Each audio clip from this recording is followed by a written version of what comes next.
Why ancient Rome was crawling with parasites. Despite having better hygiene than anyone, think ancient Romans were dirty barbarians.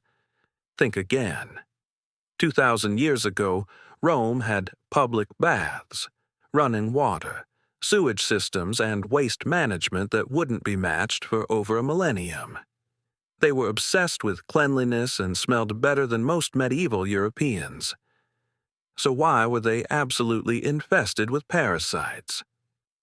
Turns out, Roman advanced hygiene was actually a parasite paradise in disguise. The cleanest dirty people in history. Romans were hygiene fanatics by ancient standards. They built over 1,000 public baths in Rome alone by the 4th century CE. These weren't just places to wash. They were massive entertainment complexes with libraries, gyms, gardens, and social areas. Think ancient day spas meets community centers. Emperor Agrippa even made bath visits free for an entire year, paying bath owners their expected annual income out of his own pocket. The baths of Diocletian covered 32 acres and could hold 3,000 people simultaneously. Romans literally built civilization around getting clean. They had aqueducts bringing fresh water from mountain springs, sophisticated sewage systems, and professional waste collectors. Roman sanitation technology was so advanced that some of their aqueducts still function today.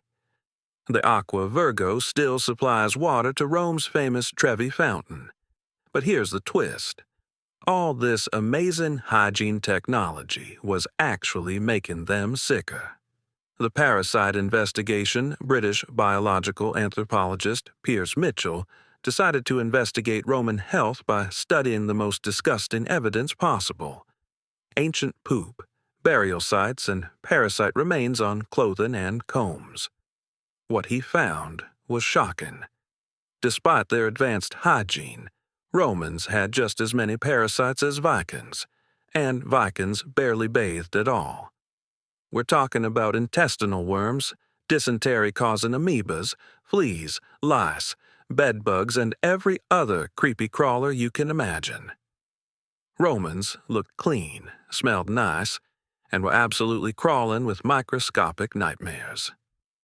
The bathhouse horror. Those beautiful public baths, they were parasite breeding grounds. The warm water was perfect for bacterial growth, but here's the kicker. They rarely changed the water. Hundreds of people would soak in the same water day after day. Imagine a hot tub that never gets cleaned, filled with ancient Romans sharing their personal ecosystem of intestinal worms and skin parasites. That's basically what Roman baths were.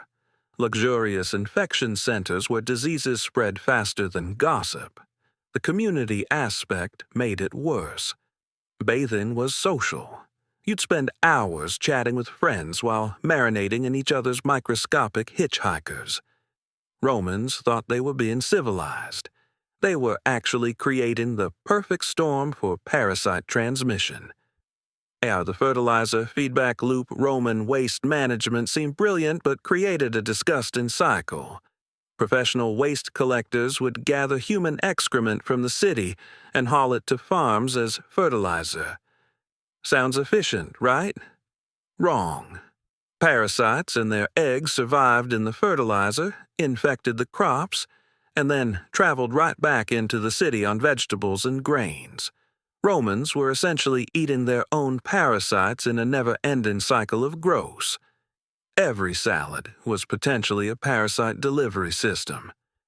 Every grain shipment carried microscopic stowaways from the last guy who used the public toilet.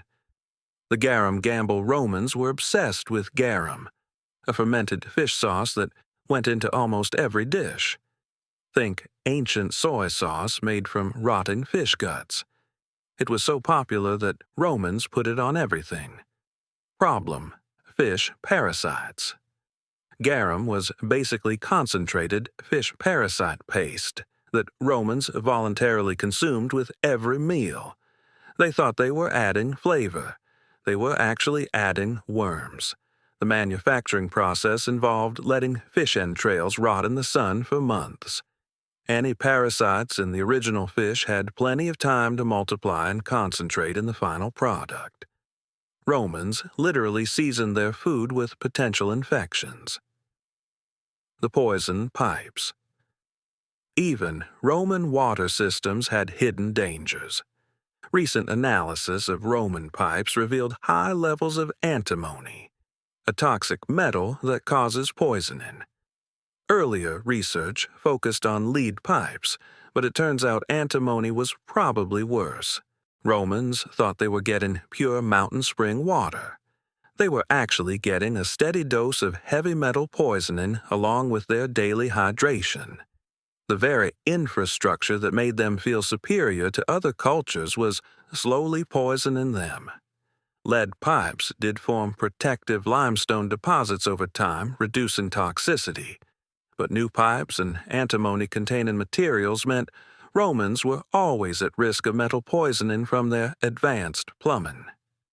The irony of Roman hygiene. Here's the ultimate irony. Romans were so focused on appearing clean that they ignored actual cleanliness. They built magnificent baths, but didn't understand water circulation.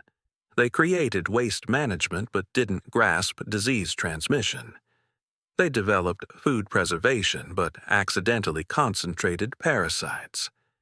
Medieval Europeans, who Romans would have considered filthy barbarians, sometimes had fewer parasites simply because they didn't have elaborate systems for spreading them around.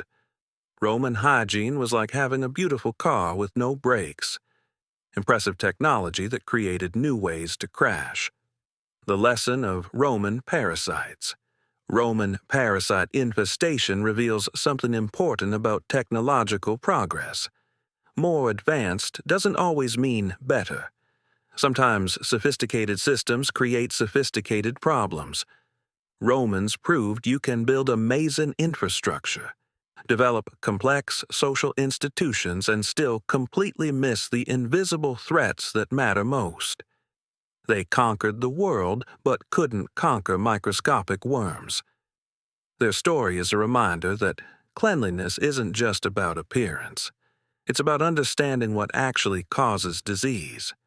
You can smell great and still be a walking ecosystem of parasites. Makes you appreciate modern water treatment and medical knowledge, doesn't it? At least when we get sick, we usually know why.